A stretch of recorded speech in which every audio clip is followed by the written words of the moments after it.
company to start to recognize the people that have the potential to grow to the next stage. Every person that I have in my company that runs my company right now started out with 0 skills. I literally had to show them how to start equipment, check oil, run equipment. Some of them I still have to train how to properly turn off equipment because they just take a diesel engine and shut it right off and let the turbo overheat, right?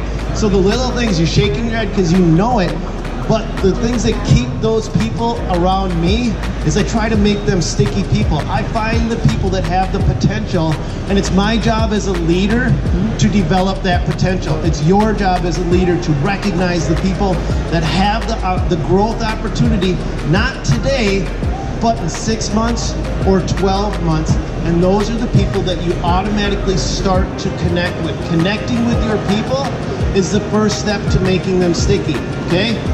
Do you think every person you bring into your company cares about money? Is that a main priority, do you guys think? Is money the main priority? No. Hell no. No, no, no. Most guys don't get money. They don't understand money. They need help with money. Their main priority could be setting up a grant for their daughter's college. Their main priority could be making their truck payment. Their main priority could be anything to do besides money management. So when you want to make people sticky, giving them a raise is not necessarily the best thing you guys can do. Connecting with those people and setting up very specific reasons why those people need to stick around can become a priority for those people. But that means that you've got to sit down and eat lunch with them. You've got to go out and find out what makes them tick, okay? So if you know that the guy's having trouble making his truck payment, what if you took that off his hands? What if you took his truck payment off his hands, okay? Instead of giving him a raise, you set up a fund to the side, and every month you made his truck payment for him. He's got enough money left over that he can still go out and eat. He's got enough money left over that he can still live his life. He's got enough money left over, but you've taken something off his plate. You've made him sticky. You've made him a member of your team, but more important than that, you showed that guy that you care about the things he cares about. Do you guys start to see where caring about the things that the people in your company care about creates and fosters an environment, a corporate environment that makes people want to come in? But you know what's more important than that? Is those people then go out and find people to work in your company. Do I have Elliot here? Yeah. Elliot, you came to work for me and I said, we need help. Do we have Xander here? Yep. You recruited Xander for me because you knew that my company was an organization where you felt comfortable bringing people in. Your employee base right now, your family, your friends are your recruiters. What's going on, guys? Hey, I came into a situation earlier. We're out here getting some of these final cuts in. If the weather's done, it's been pretty cool around here, and so grass isn't really growing all that great. The leaves are starting to drop, kind of in between that little in-between season of, you know, mowing and blowing leaves and starting to get into gutters and stuff like that. So I pulled up to a customer's house earlier. Since we were at GIE last week, we didn't really cut much last week because we were gone most of the week, and then coming into the weekend we just had a bunch of stuff going. So some of these yards are going into 3 weeks, some are just 2 weeks that are needing cut. And I pulled up to a customer's house. It's primarily all Bermuda, and Bermuda is dormant pretty much everywhere in our area. The zoysia is still holding on, and the fescue, of course, is just loving this weather. But the whole yard's dormant. There's some of the green onions still growing, and some of the crabgrass is still hanging on in that yard. But I had a question. This is my first year I've started putting customers' cards on file, and just the minute, we mow it, we charge them, and we go on our way. So I called a friend of mine, and I asked him what he would do. This yard doesn't really need mowed, even though it's now been 3 weeks. But there is some areas that kind of look a little shabby. Would you take care of it? Would you charge the customer and then call it the last mow, or would you wait a week?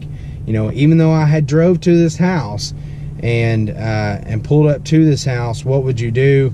And it's really kind of understanding your customers' kind of basis. I have some customers that just say mow it and keep mowing it, and you know, keep mowing it all the way through until it just doesn't need mowed at all anymore, and then we'll move on to other work that needs done around their property. So this is a new customer. It's probably, I've had this customer for about 2 months now.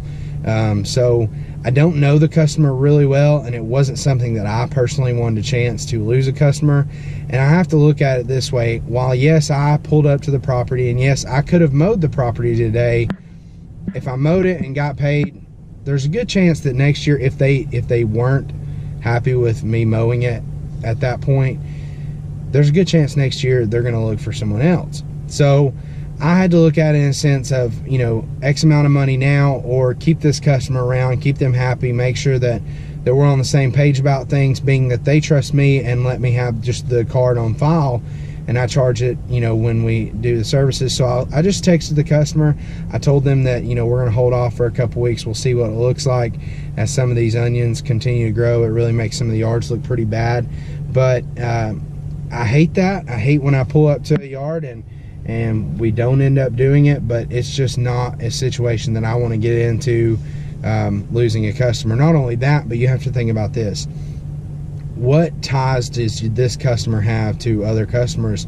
With this specific one, I have a couple family members that I service too, and if one of them is unhappy with something I did, there's a good chance that all of them will be searching elsewhere just because they feel like I did wrong to that customer. I've got a couple customers that are telling me that they believe November is still going to be warm. Today we had a frost this morning, and it is 61 degrees outside right now, so that's pretty much the high. I think the high today is 62 or 63 degrees, but every night it's getting down into the 30s and 40 degree weather, so it's really putting this grass into shock. Other than fescue, everything out here is just struggling and dying off. The fescue and the onions, those are the two things still growing. The zoysia is still pretty, but it's not really growing fast, which it never really does. I still have the Z1. My 52 is still not back. This is now week 4 going into week 5 without my Z2 52-inch. The bracket that the deck actually rides up and down on, the bracket was welded on crooked from the factory.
There's never a dull moment. We're doing 2 properties side by side. One of them's about an acre, 2 acres. The next door is probably an acre, acre and a half. And I'm still running the Z1 and running through the field, and then the blades just shut off. Start it back up and try again.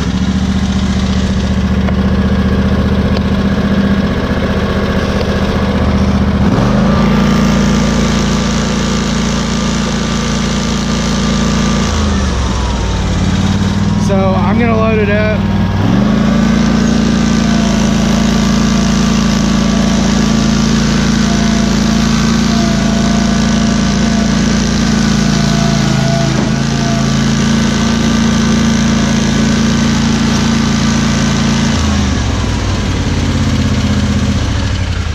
I've checked the wires underneath the switch, and they don't seem to be an issue.